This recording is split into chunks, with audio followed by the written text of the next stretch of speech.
આ તો ગરમા ગરમ ભજીયા બનાયા હો, મજા આવી જાય. રામ રામ બધાને.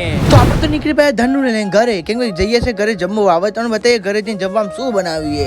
હાય ઘરે જઈને જમવામાં જોઈએ આપણું ફેવરેટ બનશે દાળ ભાત. હાય દાળ તો જોવા ને ભાતે જોવાય, શાક બનાવી અંગા જમીન. આપણે કહેતા હોટલ આવી જો મમ્મી વાસણ કરશે, કેમ કે હોટલ થોડી વહેલી કરવાની છે. જે પાણી હતી એ કુંડો આમ રેડી દીધું. અને હવે હમણાં અંકિતભાઈ બે રીતે મમ્મીની જતો રહેશે ગાઈસ ઘરે. અને તમે હું અંકિતભાઈ બે આવા આપણો સામાન હરખું કરીને અમે જવાનું છે હવે ઘરે. તમે જો વાસણ એકદમ હોટલમાં બધા કમ્પ્લીટ કરી દો. મમ્મી જે ઘસીને જઈને હવે જે છે ડાયરેક્ટ આપણો ઓર્ડર કે ઘરે બને છે ભજીયા. અરે ઘરે આવતા જોયા હે ભજીયા બને છે. આ સુગંધ તો એક નંબર આવે. પપ્પા કહો લાવો ને એક ચક્કર પપ્પા કઈ હજુ બાકી છે અટ્ટો નહીં, હાથ ભાંગી નાખે કશો વાંધો નહીં. હું બી જોઈ યાર પપ્પાથી કશો વાંધો નહીં પારો પછી મોં તો યાર રહી કહું છું. પણ એટલા તો જોયું બહાર આવે ત્યાં તો જોયું અંકિતભાઈ પપ્પા તમે આવું મારી જોડે ગદ્દારી કરી. અમારા અંકિતભાઈ ભજીયો ખાતા હતા મને ના લીધો. અમે કશો અમારી દાદી બી ખાતી હતી અને મમ્મી બી ખાતી. જો કેસે કેસે લોગ રહેતે યાર યહાં પર. ઇન્સ્ટાગ્રામ પર ફોલો કરજો, યુટ્યુબ પર સબસ્ક્રાઇબ કરજો.